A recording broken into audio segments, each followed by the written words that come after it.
But yeah, if you want to give a little just backstory on Kilchoman as a distillery, and then Machir Bay and what kind of what that's all about. Sure. So Kilchoman, they're built in 2005, December of 2005. The first legal distillery to be built on the island in 124 years. And this is on Isla. On Isla, yep. Okay. Sorry, did I not say Isla? I apologize. If not, I said So it again. okay. But they're the only distillery actually in all of Scotland that sits on its own farm, its own barley farm, and produces some whiskey from its own barley, and actually does everything from barley to bottle on site. There's no other distillery in all of Scotland that can say that. And you've got what, 130, 140 distilleries. That being said, some come close, right? Springbank has local barley, but they purchase from local barley farms. In fact, one of the more recent releases, the barley was taken from Paul McCartney's farm on his house in Campbelltown, by the way. Really? Was that the Which is 9 a fun year? story. I think it's the 9 year. I could be wrong on that one.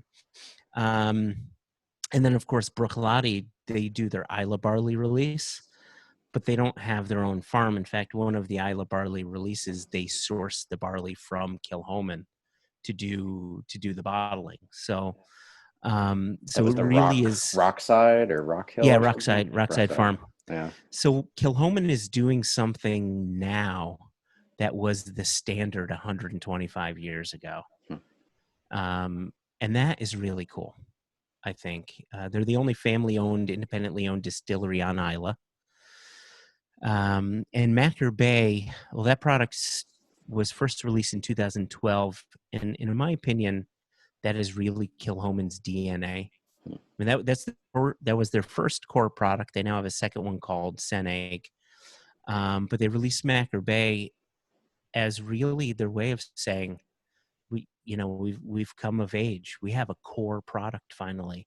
And this was the way of showing you guys, this is what we're about. This is Kilchoman in a nutshell. And everything kind of springboards off of that Machir Bay. And, we were talking earlier on where I said, I'm not drinking as much Springbank now because it's causing me to think too much. Machir Bay is one of those wonderfully delicious whiskeys that if you wanted to sit and break it apart, you most definitely can, because it's an incredibly layered and complex whiskey. But you could also just shut your brain off and just enjoy a nice, sweet, fruity, peated whiskey and just go about your day. And I mean, I'm saying this with all honesty, not as someone who sells Kilchoman, but with all honesty, Machir Bay, I'm finding that in my glass more often than not because it's just so easy. It's so good. And if I want a little smoke in my glass, boom, I go for that. It's easy. Yeah. Yep. And that one is, as I understand, the Seneg, which we'll probably bring in at some point because it's freaking good too. But they kind of flip the recipe for sherry versus they do. bourbon cask maturation. Yeah. So with Machir Bay, the split is 90% bourbon cask matured, and they use exclusively Buffalo Trace bourbon barrels, fresh Buffalo Trace bourbon barrels. Mash bill number 2 for the bourbon dorks out there. And then 10% first fill Oloroso sherry hogsheads. And then with Seneg, it's almost the flip. It's 70% sherry cask influence and 30% bourbon cask influence. And I use that term purposefully because, with Machir Bay, if they're using 10 casks to create Machir Bay, 9 will be bourbon casks and 1 will be a sherry cask, right? But with Seneg, the recipe is a bit different, where the majority of it is sherry casks. Like it's about 50-50 of sherry cask to bourbon cask. However, the bourbon cask whiskey is then finished in sherry casks. Okay. Huh. So the overall influence is around 70%. So if you're looking for the flavors, you can say, okay, those flavors are definitely coming from the sherry cask, and these flavors are definitely coming from the bourbon barrels. Just the math gets a little more complicated. The math gets a bit more complicated, and I guess I didn't even need to tell you that, but I think it's a fun recipe and how to create it, because it's a remarkable little whiskey.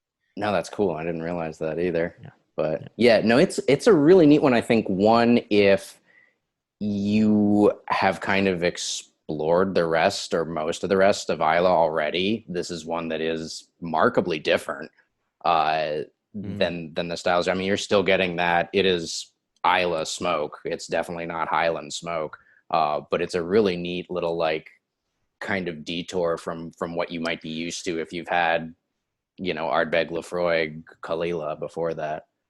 Yeah, it kind of Kilchoman seems to zig while most distilleries are zagging. It is that nice little breakaway, and I think too, for some, potentially a nice stepping stone into the category, Hmm. even though it is heavily peated. I mean, it's the same peating level as Ardbeg, and you mentioned Ardbeg, you're like, oh wow, that's peaty. It's more peaty than Lafroig, but that's if you're rating how the barley is peated, right? You rate that on the barley, but the final product comes across as a much lighter peating level. It's softer, it's fruitier. There's a floral component to it. So it might be a bit heavier than, say, Bowmore, which is one of the lightest of the Islay whiskeys when it comes to smoking levels.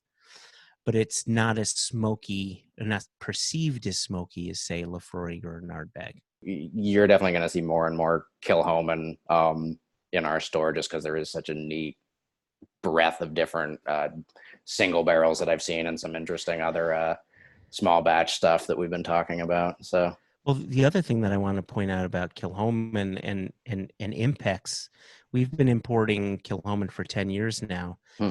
and it was a joint decision between Impex and Kilchoman last October when the 25% tariffs went into place, that the companies would absorb the tariffs between the two of them. So while Scotch whiskey's been going up by 25% or more with so many other brands, which is really unfortunate, um, prices on Kilchoman have not gone up.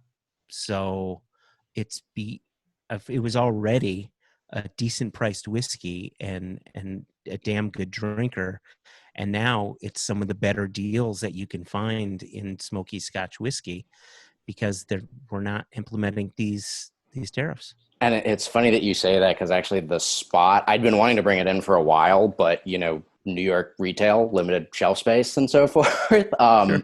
The spot that it took was from a whiskey that got kind of outpriced because the tariffs kicked in, and it was like, I wouldn't pay that much for that particular whiskey at that price point. And I had heard that Kilchoman was doing this, so it was kind of a no-brainer. Yeah. So yeah, neat Well, stuff. thank you for that. Appreciate Yeah. it. Oh, my pleasure. Now I get to drink Kilchoman more too.